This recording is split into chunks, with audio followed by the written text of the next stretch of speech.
Hi everyone, welcome to CUET PG Adda 24/7। तो आज हम बात करने वाले हैं इंग्लिश लिटरेचर के लेटेस्ट सिलेबस फॉर 2026 स्टूडेंट्स।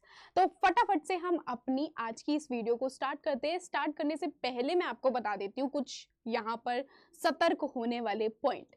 सबसे पहले तो आपका जो सिलेबस मैं आपको बताने वाली हूँ ये NTA ने दिया है। एंड सेकेंड थिंग, NTA ने जो सिलेबस दिया है ना वो सिर्फ इतना सा है, सिर्फ इतना सा सिलेबस है, लेकिन हमें कवर बहुत सारा करना है। तो इसीलिए ये वीडियो थोड़ी सी लेंदी होने वाली है, बट आपको इतना क्लियर जरूर हो जाने वाला है इस वीडियो को देखने के बाद कि आपको क्या क्या चीजें इस सिलेबस के अंदर, इंग्लिश लिटरेचर के सिलेबस के अंदर करनी होंगी।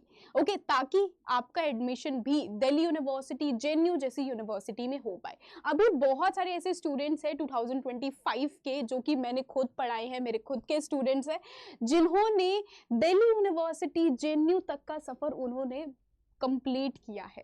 एंड मैं ये चाहती हूं कि आप भी मेरे स्टूडेंट हो तो आप भी वहां तक का सफर कंप्लीट करो। बहुत अच्छा लगता है एज अ टीचर और आपको भी बहुत अच्छा लगेगा वहां पर पहुंचकर। तो चलिए आज की इस क्लास को, छोटी सी हम वीडियो कह सकते हैं या क्लास कह सकते हैं, शुरू करते हैं। तो सबसे पहले तो मैं आपको बता दूं कि आपको पता होना चाहिए कि अगर आप CUET PG इंग्लिश लिटरेचर की तैयारी कर रहे हो तो आपका पेपर कोड क्या है। बच्चों को अक्सर नहीं पता होता पेपर कोड क्या है। तो पेपर कोड आपका for English literature, English literature के लिए आपका ये पेपर कोड है। तो ये थोड़ा सा याद रख लो, ओके क्योंकि आपको कहीं भी इंग्लिश लिटरेचर नहीं नजर आएगा, बल्कि सिर्फ और सिर्फ आपको ये पेपर कोड ही नजर आने वाला है। ओके, तो देखो आपको क्या करना है सिंपली। कैसे, मैंने यहाँ पर सिलेबस ऑलरेडी निकाल रखा है, लेकिन आप भी ये खुद देख सकते हो। कैसे देख सकते हो? आपको सिंपली सर्च करना है NTA CUET PG syllabus. Okay, तो आपको NTA की ऑफिशियल वेबसाइट से आपको सिलेबस यहां पर मिल जाएगा। सबसे ऊपर देखो, आपको यहां पर देखने के लिए मिल रहा है common university entrance test CUET PG। Okay, यहां पर आपको क्लिक करना है एंड देन उसके बाद जितना भी सिलेबस है वो सारा का सारा सिलेबस आप लोगों के सामने है। ओके, सारे सब्जेक्ट्स का सिलेबस आपको यहां पर मेंशन कर रखा है, जितने भी सब्जेक्ट्स CUET PG वो करवाता है। ओके, तो हमारा कहां पर आता है, हमारा लैंग्वेज के अंदर आता है। लैंग्वेज में हमारा इंग्लिश आपको यहां पर नजर आ रहा है, LAQP 01। अगर आप लोग लिंग्विस्टिक भी करना चाहते हैं, कंपैरेटिव लिटरेचर में अगर आप एग्जाम देना चाहते हो तो वो भी सिलेबस आपका सारा का सारा यहां पर प्रोवाइड है, आप उसको भी चेक कर सकते हो। या फिर मैं एक नेक्स्ट वीडियो लेकर आ जाऊंगी आप लोगों के लिए जहां पर हम उन सिलेबस को भी डिस्कस कर लेंगे, क्योंकि आप लोगों को फी तो एक ही पे करनी होगी 1400, लेकिन आपको मौका मिलता है 1400 के अंदर आप दो पेपर दे सकते हो। ओके, तो इसीलिए मैं यही चाहूंगी कि आप पैसे ना वेस्ट करके आप इंग्लिश लिटरेचर के साथ साथ एक अदर पेपर कोड भी चूज कर सकते हो, जैसे कि आपके पास ऑप्शन है linguistic, comparative literature, Indian writing in English. ये तीनों चारों ऑप्शंस आप मतलब देख सकते हो अपने अकॉर्डिंग। तो यहाँ पर आपका क्या है, इंग्लिश लिटरेचर LAQP 01। जैसे ही आपने यहाँ पर क्लिक किया, ये हमारा आपका सिलेबस यहाँ पर निकल कर आ गया है, syllabus of English literature LAQP 01। And देख लो, मैंने आपको ऑफिशियल सिलेबस जो आपका है वही मैं आपको यहाँ पर शो कर रही हूँ। अब यहाँ पर मैं आप लोगों को बता देती हूँ पहले कुछ चीजें कि कैसे हमारा एग्जाम होता है। ओके, तो देखो अगर मैं बात करूँ तो टोटल आपके कितने क्वेश्चन पूछे जाते हैं आपके एग्जाम में। आपसे टोटल 75 क्वेश्चंस पूछे जाएंगे। 75 में से सारे के सारे क्वेश्चन सब्जेक्ट स्पेसिफिक होंगे। पहले क्या होता था, पहले थोड़े से ऑब्जेक्टिव क्वेश्चंस यानी कि अदर, जैसे कि हमारा जनरल नॉलेज हो गया, लॉजिकल रीजनिंग हो गया या इंग्लिश हो गया, इंग्लिश ग्रामर से क्वेश्चन पूछ लिए जाते थे, लेकिन अभी नहीं पूछे जाते। तो उसके लिए आपको डरने घबराने वाली कोई भी जरूरत नहीं है, सिर्फ और सिर्फ आपके सब्जेक्ट से ही यहाँ पर क्वेश्चन पूछे जाएंगे। कितने क्वेश्चंस पूछे जाते हैं? 75। सारे के सारे क्वेश्चंस कंपलसरी होते हैं। अगर आप एक करेक्ट क्वेश्चन करते हो, एक क्वेश्चन का आंसर अगर आप करेक्ट करते हो तो उसके लिए आपको कितने मार्क्स मिलते हैं? आपको 4 मार्क्स मिलते हैं। लेकिन डू रिमेंबर कि यहाँ पर नेगेटिव मार्किंग भी है। तो अगर आप कोई भी आंसर अगर इनकरेक्ट कर रहे हो तो उसके लिए आपके 1 माइनस में चले जाएंगे। इतना जरूर याद रखना। ओके, 1 यहाँ पर आपके क्या चले जाते हैं, 1 आपके माइनस में चले जाते हैं। इतना आपको याद रखना है। तो सोच समझ के आपको आंसर यहाँ पर करना होता है। ओके, चलो अभी हम बाकी चीजें देख लेते हैं। एक सेकेंड। ओके तो अभी आपका क्या सिलेबस है उसकी बात कर लेते हैं हम। ये देखो आपका इंग्लिश लिटरेचर LAQP 01। सबसे पहले यहाँ पर मेंशन किया गया history of English and Indian literature. जब यहाँ पर बोल रहे हैं हिस्ट्री की बात कर रहे हैं कि हिस्ट्री कवर करनी है बेटा तुम्हें, और हिस्ट्री में तुम्हें क्या है, मेजर ऑथर, मेजर टेक्स्ट और लिटरेरी मूवमेंट्स को आपको कवर करना है। हिस्ट्री ऑफ इंग्लिश यानी कि किसकी बात कर रहे हैं, इंग्लिश लिटरेचर की हिस्ट्री की बात हो रही है। डू रिमेंबर इंग्लिश लिटरेचर की जब हम बात करते हैं तो क्या आ जाता है, यहाँ पर आ जाएगा हमारा ब्रिटिश लिटरेचर। सबसे पहले हमें ब्रिटिश लिटरेचर की हिस्ट्री कवर करनी है, यानी मेजर ऑथर कब से हमारी इंग्लिश लैंग्वेज जब से शुरू हुई थी। तो यहाँ पर हमारा क्या आ जाता है, अगर मैं बात करूं ब्रिटिश लिटरेचर की, क्या क्या हमारा ब्रिटिश लिटरेचर में आता है उसकी बात मैं आपको बता देती हूँ। ब्रिटिश लिटरेचर के जितने भी मेजर ऑथर हैं, मेजर टेक्स्ट हैं, वो सारे के सारे आपको यहाँ पर कवर करने होंगे from Anglo Saxon period. Okay यानी कि कब की बात हो रही है ये, ओके 450 AD टू 450 AD से लेकर मॉडर्न एज तक या मॉडर्न कह लो या पोस्ट मॉडर्न कहना ज़्यादा बेटर रहेगा। पोस्ट मॉडर्न एज तक यानी 21st सेंचुरी तक जितने भी इंपॉर्टेंट राइटर्स रहे हैं, इन बीच में जितने भी इंपॉर्टेंट राइटर्स रहे हैं, वर्क्स रहे हैं, लिटरेरी मूवमेंट्स रही हैं, वो सारी आपको कवर करनी है। अब आपको यही सुनकर ही झटका लग गया होगा कि अरे बाप रे बाप, इतना सब कुछ कवर करना है, कैसे कवर करेंगे। लेकिन उसके लिए टेंशन नहीं लेनी, क्योंकि आपके पास मैं हूँ, और जब मैं हूँ तो मेरे स्टूडेंट्स को टेंशन लेने की बिल्कुल भी ज़रूरत नहीं है। कैसे कवर करेंगे इसका सोल्यूशन भी मैं आपको दे दूंगी, लेकिन वीडियो के एंड में। अभी हम बात करते हैं Anglo Saxon period. Anglo Saxon के बाद we have Anglo Norman period. But Anglo Norman period में हमारे होता ऐसा ही कि कोई भी मेजर टेक्स्ट वहाँ से क्वेश्चन नहीं पूछे जाते हैं। अच्छा अब क्या है, आपका CUET PG का एग्ज़ाम है, तो अब यहाँ पर कुछ एज ऐसी हैं जो कि मोस्ट इंपॉर्टेंट एजेस हैं जहाँ से हर बार आपका क्वेश्चन पूछा जाता है। लेकिन कुछ एजेस ऐसी हैं जहाँ से आपके ना के बराबर क्वेश्चन पूछे जाते हैं या पूछे ही नहीं जाते हैं। जैसे कि अगर मैं बात करूँ एंग्लो नॉर्मन पीरियड की, ओके अगर मैं बोल रही हूँ एंग्लो नॉर्मन पीरियड की, तो एंग्लो नॉर्मन पीरियड से सिर्फ और सिर्फ अगर क्वेश्चन पूछा जाएगा तो बैटल ऑफ हास्टिंग से क्वेश्चन पूछा जाता है, और अदर क्वेश्चन किसी भी तरीके के नहीं पूछे जाते। तो इसको इन डेप्थ में पढ़ना बेवकूफ़ी की बात होगी, मैं ये कहूँगी। इसके अलावा हमारे क्या आ जाते हैं, हमारे चौसर आ जाते हैं, एज ऑफ चौसर, जहाँ पर चौसर से क्वेश्चन पूछे जाते हैं। लेकिन अगर आप लेटेस्ट पैटर्न को एनालाइज करोगे तो चौसर से भी अब ज़्यादा क्वेश्चन नहीं है पूछे जा रहे हैं। बट ये टॉप सीक्रेट है आपका और मेरा, किसी और को मत बताना, वरना वो बोलेंगे कि ये क्या बोल रही हो आप। चौसर से लेकिन सच में क्वेश्चंस नहीं पूछे जा रहे हैं। अभी रीसेंट पैटर्न को आप स्टडी करोगे तो चौसर से आपको बहुत पहले देखने के लिए मिलेगा। बट इट डजंट मीन कि नेक्स्ट ईयर भी वो सेम पैटर्न रखेंगे और नेक्स्ट ईयर भी वो नहीं पूछेंगे, वो पूछ सकते हैं। तो चौसर एक इंपॉर्टेंट राइटर है, उनको भूलना नहीं है, स्टडी करना है। लेकिन उसके लिए भी क्या स्ट्रेटेजी होनी चाहिए, कितना पढ़ना है कितना नहीं पढ़ना, ये आपको थोड़ा सा मैं बता दूंगी, गाइड करती रहूँगी। अच्छा उसके बाद हमारी मोस्ट इंपॉर्टेंट एज की अगर मैं बात करूँ तो वी हैव एलिजाबेथन एज। बहुत इंपॉर्टेंट एज है, एलिजाबेथन एज से क्वेश्चन पूछे जाते हैं। एलिजाबेथन एज के बाद हमारी डायरेक्ट आ जाती है romantic age. Okay we have romantic age, romantic age से क्वेश्चन पूछे जाते हैं। देन विक्टोरियन एज आ जाती है, विक्टोरियन एज के बाद वी हैव मॉडर्न एज। तो ये चार ऐसी एजेस हैं जहां से आपके क्वेश्चन ज़्यादा से ज़्यादा पूछे जाते हैं, आपको ये देखने के लिए मिलेगा। ओके यहाँ से आपके ज़्यादा क्वेश्चन पूछे जाते हैं। तो ये बोलकर मैंने आपका दिमाग हल्का या आपको बिल्कुल यहाँ पर बिल्कुल सेटिस्फाई करवा दिया होगा। बट ये मैंने अपनी तरफ से बोल रही हूँ, बट मैं आपको ये गारंटी नहीं दे सकती ना कि हाँ आपके नेक्स्ट ईयर भी नहीं पूछे जाएंगे। बट इतना मैं ज़रूर बोल सकती हूँ कि अगर क्वेश्चन पूछे जाएंगे तो ये एक ऐसी एजेस हैं जहाँ से कंफर्म है कि क्वेश्चन पूछे ही पूछे जाते हैं। तो इन एजेस को तो बिल्कुल भी मिस नहीं करना आपको। ओके, एलिजाबेथन एज में वी हैव विलियम शेक्सपियर। अच्छा, अब हम विलियम शेक्सपियर के साथ साथ यूनिवर्सिटी ऑफ विट्स को भी पढ़ते हैं, लेकिन यूनिवर्सिटी ऑफ विट्स से बहुत माइनर से क्वेश्चन या ना के बराबर क्वेश्चन आते हैं। रोमांटिक एज के पोएट्स हो गए, राइटर्स हो गए, सब इंपॉर्टेंट है, वहां से क्वेश्चन पूछे जाते हैं।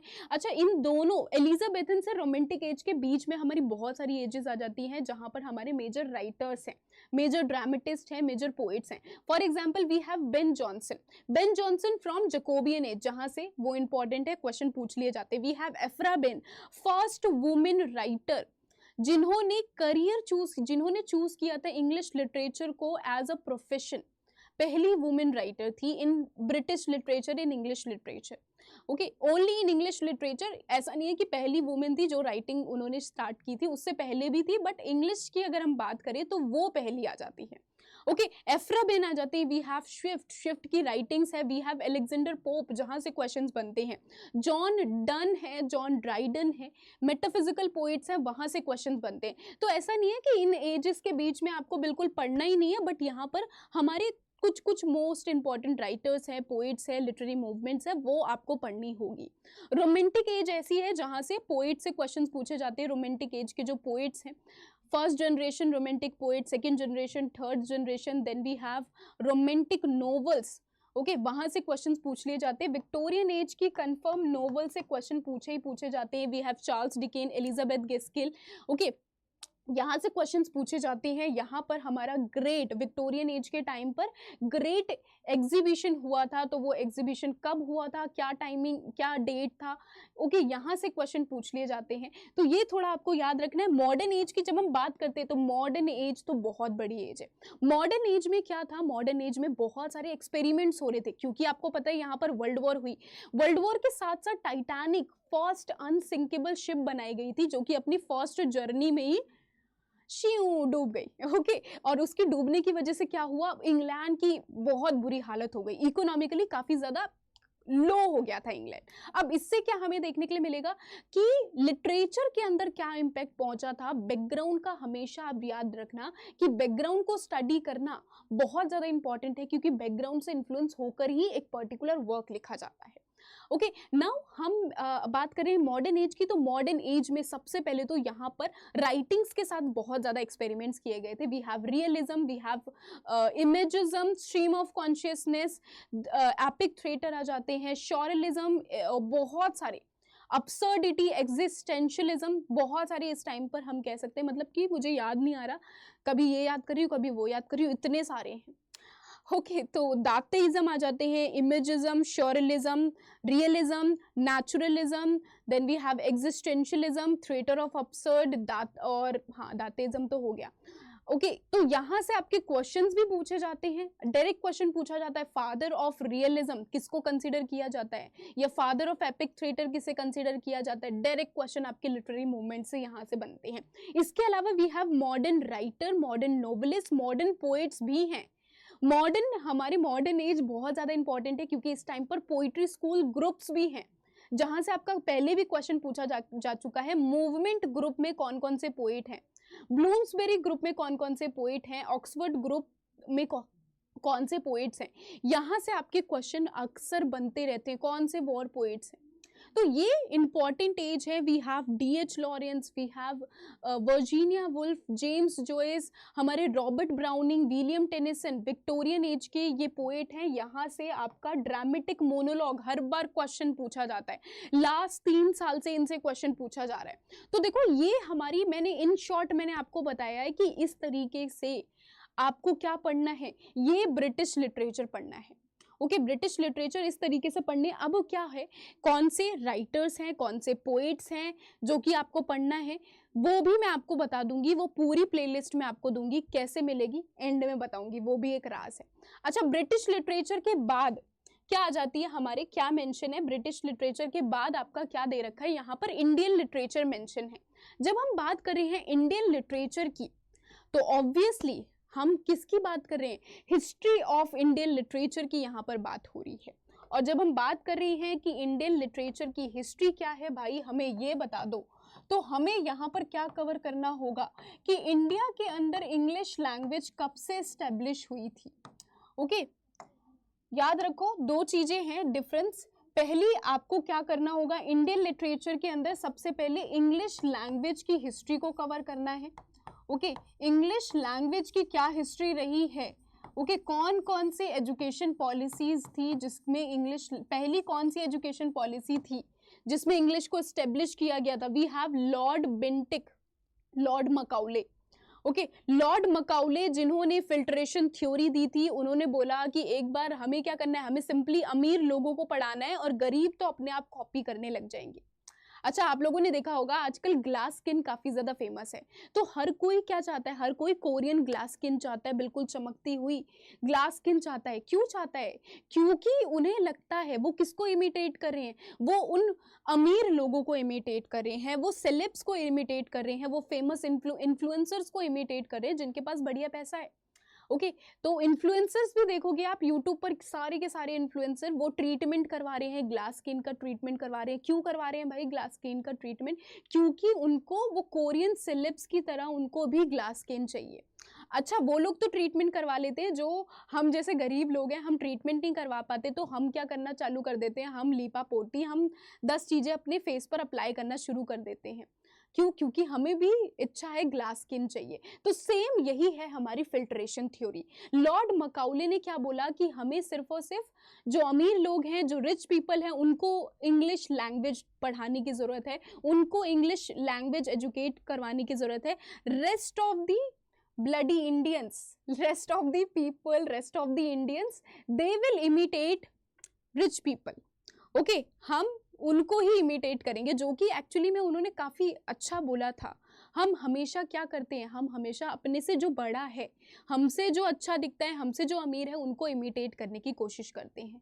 तो वहाँ से लेकर कैसे इंग्लिश लैंग्वेज यहाँ पर आई, इंडिया के अंदर कैसे इंग्लिश लैंग्वेज को स्टेब्लिश किया गया। वी हैव राजा राम मोहन रॉय, जिन्हें रेनेसा का, जिन्हें की फिगर कंसिडर किया जाता है। वो पहले ऐसे इंसान थे जिन्होंने बात की थी कि हमें इंडिया के अंदर भी वेस्टर्न एजुकेशन लाने की ज़रूरत है, इंडियन एजुकेशन लाने की, नॉट इंडियन, इंग्लिश लिटरेचर लाने की ज़रूरत है। क्यों बोला था उन्होंने, उन्होंने इसलिए बोला था क्योंकि उनके अकॉर्डिंग अगर हमें आगे बढ़ना है, हमें डेवलपमेंट करनी है, तो हमारे पास आर्ट साइंस की नॉलेज होनी चाहिए। जब हमारे पास नॉलेज होगी तभी हम इन ब्रिटिशर्स के बराबर हो पाएंगे, और जो कि कहीं ना कहीं सही है। हमें नॉलेज है अगर उनके बराबर, तभी आज हम इस दुनिया में एग्जिस्ट कर रहे हैं, तभी हम उनकी टक्कर पर हैं, है ना। देखा है ना आजकल क्या हो रहा है, अमेरिका और नरेंद्र मोदी, इंडिया, हम दोनों क्या है, फ्रेंड्स बन चुके हैं। रशिया के साथ अच्छे रिलेशंस चल रहे हैं हमारे। ओके, तो वो क्यों पॉसिबल है, क्योंकि हमारा देश भी डेवलप कर रहा है, हमारे पास भी वो टेक्निक्स है जो कि उनके पास हैं।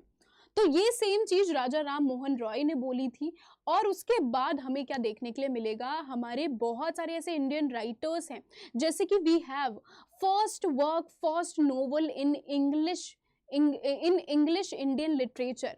कौन सा वर्क आ जाता है, राजमोहन्स वाइफ, पहला वर्क था जो कि लिखा गया था, Rajmohan's wife. This is by Bankim Chandra Chatterjee, जिन्होंने कौन सा लिखा है। अच्छा, आपको ये कमेंट करके बताना है बंकिम चंद्र चटर्जी ने, इन्होंने नेशनल सॉन्ग लिखा है या नेशनल एंथम लिखा है। ओके, तो इन्होंने यहाँ से लेकर बंकिम चंद्र चटर्जी से लेकर हमारे आ जाते हैं मुल्क राज Anand, R K Narayan, Raja Rao. Then we have few famous poet, Kamala Das आ जाती हैं। Okay, Kamala Das, Toru Dutt, A K Ramanujan, we have Rabindranath Tagore, पहले non European who won Nobel prize in literature. Okay, तो ये हमारी पूरी हिस्ट्री हमें पढ़नी है। यहाँ पर हमें क्या करना है, हमें इतना फोकस करना है इंडियन लिटरेचर में। हमारी जो लिटरेचर, सबसे पहले तो ब्रिटिशर्स ने इंडिया के अंदर इंग्लिश लैंग्वेज को कैसे स्टेब्लिश किया, वहाँ से अभी तक मॉडर्न एज तक जितने हमारे राइटर्स रहे हैं।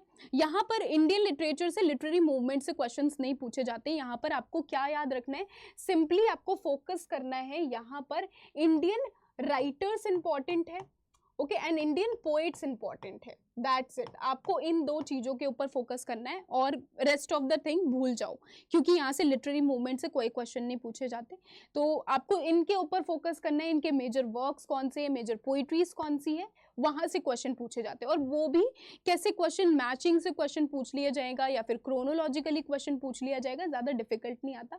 ओके, ये चीज आपको सबसे पहले तो इंडियन लिटरेचर में पढ़नी है। अच्छा, इसके साथ साथ आपको क्या पढ़ना है, यहाँ पर आपको अलग से मेंशन किया गया है इंडियन राइटिंग इन इंग्लिश। जब यहाँ पर वो मेंशन कर रहे हैं Indian writing in English, major author कौन से हैं, तो मेन मेजर ऑथर आपको वही जो मैंने आपको बताया, टेक्स्ट इंक्लूडिंग इंग्लिश ट्रांसलेशन। यानी कि आपका डायरेक्ट हर बार एक क्वेश्चन पूछा ही पूछा जाता है, इंग्लिश ट्रांसलेशन के बेस पर एक क्वेश्चन हर बार आपका बनता है। ओके, तो आपको ये भी पता होना चाहिए साथ के साथ कि कौन से क्लासिकल राइटर्स हैं। ओके, इतना तो आपको पता होना चाहिए, लेकिन आपको पता होना चाहिए क्लासिकल राइटर्स कौन से हैं, क्योंकि क्लासिकल राइटर से क्वेश्चन पूछा जाता है। रिसेंटली इन 2025 वाला जो एग्जाम रहा था, वहां पर कालिदास की हीरोइन से क्वेश्चन पूछे गए थे, महाभारता से क्वेश्चन पूछे गए थे, तमिल लिटरेचर के classical text Silappatikaram, okay, and we have Mrichchhakatika, वहां से क्वेश्चन पूछे गए थे। तो इसीलिए क्लासिकल राइटिंग्स को आपको फोकस नहीं करना। And do remember, classical writing, Indian classical writings भी आपको याद रखनी है साथ के साथ, क्योंकि तमिल से भी पूछे गए थे। तो तमिल के जो कुछ क्लासिकल वर्क्स हैं, जैसे कि मिर्चकटिका, शिलापतिकरम, इनको भी आपको स्टडी करना है, क्योंकि वो क्लासिक एपिक कंसीडर की जाती है तमिल की। ओके, तो ये सारी की सारी चीजें क्लासिकल राइटर्स आ जाते हैं। एंड देन क्लासिकल राइटर्स के अलावा आपको क्या कवर करना है, क्लासिकल राइटर्स आपको कवर करने हैं। एंड देन कुछ ऐसे वर्क्स हैं, चाहे वो क्लासिकल राइटर्स के वर्क्स हो गए या मॉडर्न पोएट के वर्क्स हो गए, ओके, उनके वर्क, जितने भी वर्क ट्रांसलेट किए गए हैं, ओके, जितने भी वर्क ट्रांसलेशन में हैं, ओके, जैसे कि अभी रिसेंटली क्वेश्चन पूछा गया था कि महाभारता को किसके बोलने पर ट्रांसलेट किया गया था। तो ट्रांसलेशन से, क्लासिकल से भी क्वेश्चन पूछ लिए जाते हैं। कई बार क्वेश्चन बनते हैं कि ये कलेक्शन ऑफ पोएम किसने ट्रांसलेट की थी इन इंग्लिश, यहाँ से क्वेश्चन बनते हैं। या फिर मैं आपको ये बता सकती हूँ कि साथ साथ आपका ट्रांसलेशन से दलित लिटरेचर से क्वेश्चन बनता है कि ये पर्टिकुलर वर्क किसने इंग्लिश में ट्रांसलेट किया था, दलित लिटरेचर से भी क्वेश्चन बनता है। ओके, तो ये हो गया हमारा यहाँ पर खत्म इंडियन लिटरेचर। आपको इंडियन लिटरेचर में इतना पढ़ना है। अब इंडियन लिटरेचर, ये हमारी 2 चीजें, बड़ी बड़ी एजेस यहाँ पर कंप्लीट हो जाती हैं। अब हमारी जो चीजें आ रही है ना, लिटरेरी टर्म्स की बात करने जा रही हूँ। लिटरेरी टर्म से डायरेक्ट क्वेश्चन बनते हैं। यहाँ पर कोई भी एक ऐसी सिंगल लिटरेरी टर्म नहीं है जो कि आपको प्रीवियस ईयर क्वेश्चन पेपर में नहीं देखने के लिए मिलेगी। सारी की सारी लिटरेरी टर्म्स आपको पूछी गई है। बैलेट क्या था, और मैं आपको बताती हूँ लिटरेरी टर्म से क्वेश्चन कैसे पूछे जाते हैं, इनकी मैचिंग से क्वेश्चन पूछे जाते हैं। तो आपको डेफिनेशन याद होनी चाहिए। डेफिनेशन एंड कुछ लिटरेरी टर्म्स ऐसी हैं जो कि कौन से राइटर्स इनसे एसोसिएट है वो आपको याद रखने। For example, we have dramatic monologue. तो ड्रामेटिक मोनोलॉग आपको पता होना चाहिए कि मीनिंग क्या है, होता क्या है ड्रामेटिक मोनोलॉग, डेफिनेशन आपको पता होनी चाहिए, प्लस में कौन से पोएट इससे एसोसिएटेड है। We have intentional fallacy, affective fallacy 2025 का क्वेश्चन है। रिसेंट ईयर में अभी इसका क्वेश्चन पूछा गया है, जहां पर अगर आपको इन डेप्थ में आपको पता होगा कि इंटेंशनल फेलिसी, अफेक्टिव फेलिसी क्या है, तभी you are able to answer that question. इसके अलावा जितने भी हैं, वी हैव कॉमेडी। कॉमेडी के अंदर आपको क्या याद रखना है, कॉमेडी में टाइप्स ऑफ कॉमेडी आ जाती हैं। We have restoration comedy, we have comedy of humour. Comedy of humour की हम जब बात कर ही रहे हैं तो 2025 में कॉमेडी ऑफ ह्यूमर से आपका क्वेश्चन पूछा गया है, वो इंपॉर्टेंट है। Then we have dissociation of sensibility, किसने दिया था, क्या है इसका मतलब, ये किससे कनेक्टेड है, ये भूतों से कनेक्टेड है। Okay, then we have elegy, enlightenment. Enlightenment में आपको क्या याद रखना है, एनलाइटनमेंट एज पूरी आपको पढ़नी पड़ेगी, जो कि ब्रिटिश लिटरेचर के अंदर पढ़ते हैं। एनलाइटनमेंट एज यानी कि कौन कौन से मेजर राइटर रहे हैं इस एज के। एनलाइटमेंट एज कब आई थी, ये बेसिकली हमारी 17th सेंचुरी में आई थी ये एज, जहां पर इस एज को क्या बोला जाता है, एज ऑफ रीजन भी इस एज को बोला जाता है। ओके तो कौन कौन से मेजर थ्योरिस्ट राइटर कह सकते हैं, कौन से इस टाइम पर जितने भी वर्क्स है वो नॉन फिक्शन वर्क्स पब्लिश हुए थे, और हम कह सकते हैं कि साइंटिफिक वर्क्स यानी कि साइंस के ऊपर, रीजन के ऊपर इस एज में फोकस किया जा रहा था। इनलाइटनमेंट एज से डायरेक्ट क्वेश्चन अभी 2025 में क्वेश्चन पूछा गया था, जहां पर आपसे क्वेश्चन पूछा गया था मैचिंग से कि कौन से फादर ऑफ एम्पिरिसिज्म है, फादर ऑफ रैशनलिज्म किसे कंसिडर किया जाता है, तो ऐसे क्वेश्चन आपके बनते रहते हैं। तो ये सारी की सारी यहाँ पर आपको देखने के लिए मिलेगा। लिटरेरी टर्म्स है, एक भी लिटरेरी टर्म आपको नहीं भूलना है, सारी की सारी कवर करना है। देन फिगर ऑफ स्पीच काफी ज्यादा इंपॉर्टेंट है। फिगर ऑफ स्पीच से भी आपका डायरेक्ट क्वेश्चन पूछा जाता है, और ये नॉट ओनली इन योर 2025, 24, 23, 22, हर बार यहाँ से कंफर्म है क्वेश्चन पूछा ही पूछा जाएगा, चाहे वो कॉम्प्रीहेंशन बेस्ड होगा, चाहे वो अलग से भी पूछ लेते हैं। ओके तो ये याद रखना है। Then we have literary genre. अच्छा अब लिटरेरी जॉनरा में क्या है, क्योंकि इन्होंने ऊपर मेंशन किया है कि सिर्फ और सिर्फ तुम्हें मेजर टेक्स्ट पढ़ने हैं, तो इन्होंने अलग से ये भी मेंशन कर दिया कि मेजर टेक्स्ट में बेटा तुम्हें ये सारे के सारे पढ़ने हैं, यानी कि कौन से फेमस फिक्शन है, कौन से नॉन फिक्शन है, life writing, diary, drama, essay, novel, poetry, prose, short story, epic, travelogue, science fiction, ये सब कुछ आपको पढ़ना है। ओके देन उसके बाद क्या आ जाती है हमारी लास्ट, आ जाती है हमारी लास्ट, दो बची हैं, नहीं तीन बची हैं, कंपैरेटिव लिटरेचर एंड ट्रांसलेशन। तो कंपैरेटिव लिटरेचर जो मैंने आपको अभी समझाया, इंडियन लिटरेचर के अंदर कौन कौन से ऐसे वर्क हैं जो कि ट्रांसलेट किए गए हैं, वो कंपैरेटिव लिटरेचर की कुछ थ्योरीज हैं वो यहाँ पर आपको कवर करनी होती है, और यहाँ से आपका एक क्वेश्चन मुश्किल से ऐसे पूछे जाते हैं। Literary criticism and theory. Now एक फन फैक्ट मैं आपको बताती हूँ कि इस बार 2025 में not even a single question, कोई भी क्वेश्चन नहीं था, ऐसा नहीं कह सकते नहीं था, इको क्रिटिसिज्म से क्वेश्चन पूछा गया था, और बाकी कोई भी क्वेश्चन नहीं था लिटरेरी थ्योरी एंड क्रिटिसिज्म से। पूरे पैटर्न को चेंज कर दिया था, ज्यादा से ज्यादा क्वेश्चन क्रोनोलॉजी बेस्ड पूछे गए थे। तो आपको ये नहीं इमेजिन करना कि लिटरेरी थ्योरी से नेक्स्ट ईयर क्वेश्चन नहीं पूछे जाएगा, हर बार एग्जाम पैटर्न चेंज कर देता है एनटीए। ओके तो इसीलिए थोड़ा सा आपको चालूपंथी दिखानी होगी, सारी चीजें आपको कवर करनी होगी, लेकिन स्मार्ट स्ट्रैटेजी, स्मार्ट वर्क के साथ। ये सारी की सारी थ्योरीज हैं, classical, modern theory, modern criticism, Marxism, structuralism, post structuralism, feminism, eco criticism, and then we have post colonialism. Now जब ये बात कर रहे हैं पोस्ट कलोनियलिज्म की, तो यहीं पर ही आ जाती है कलोनियलिज्म का मतलब क्या है, यानी कि कौन से ऐसी कंट्रीज हैं जिनके ऊपर ब्रिटिश ने अपना हुक्म बना कर रखा है।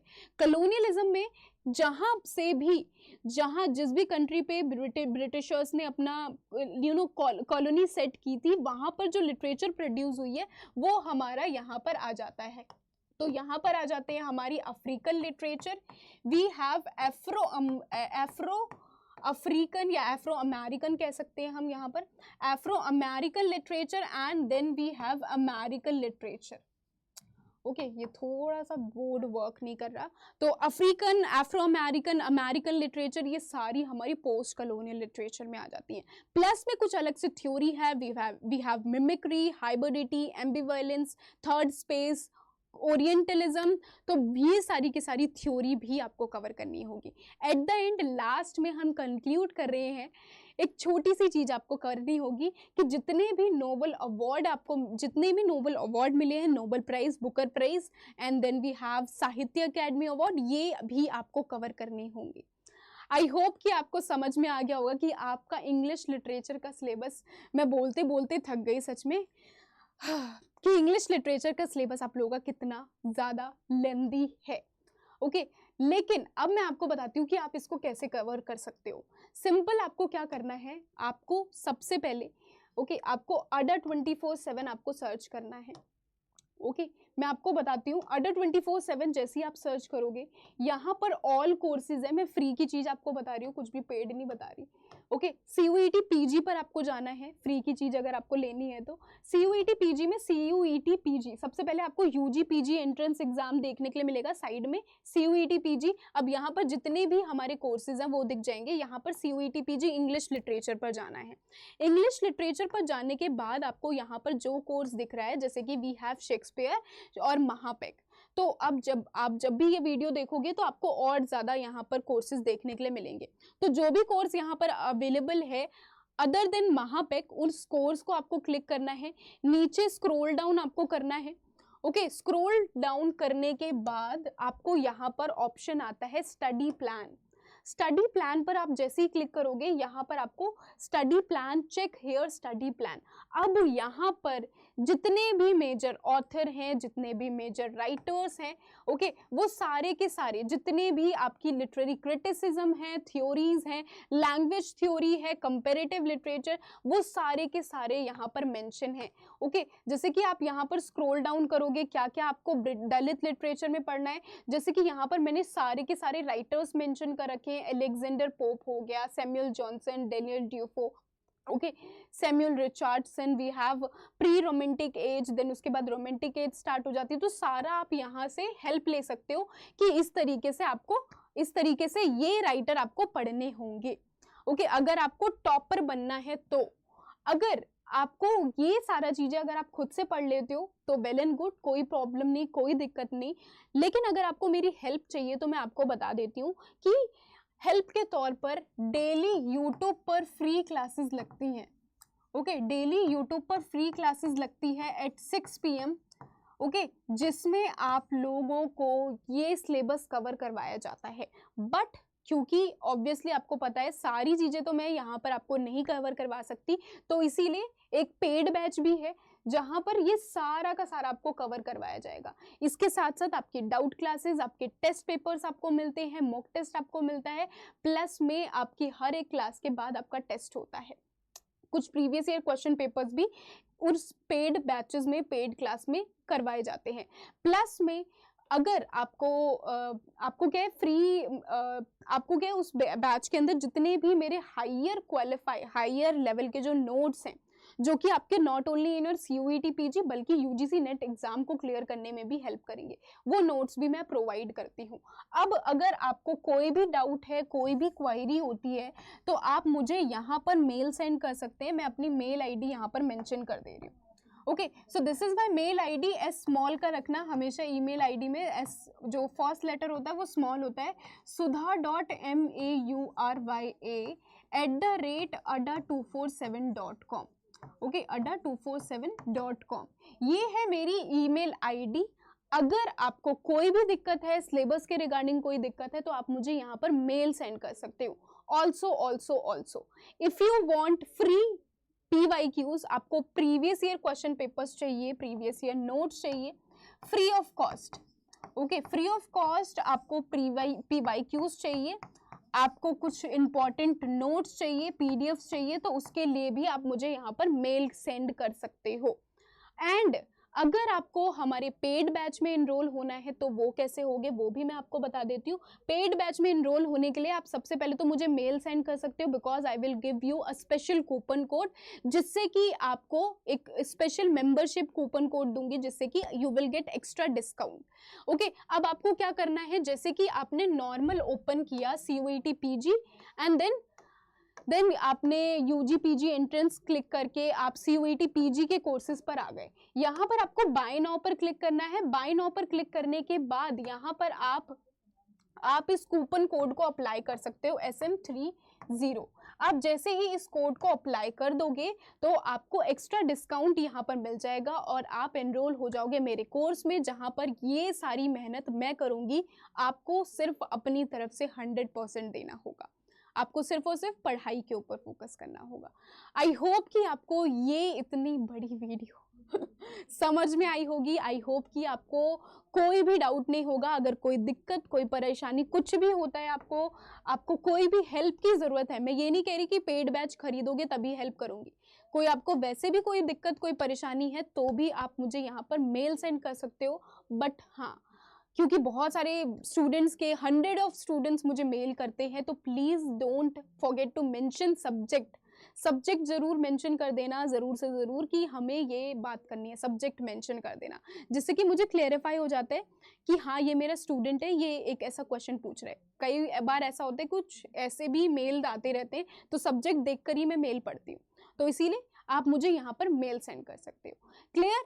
एंड अगेन मैं यहाँ पर एक कूपन कोड लिख दे रही हूँ, SM30, जिसको यूज़ करके आपको एक्स्ट्रा डिस्काउंट मिल जाएगा।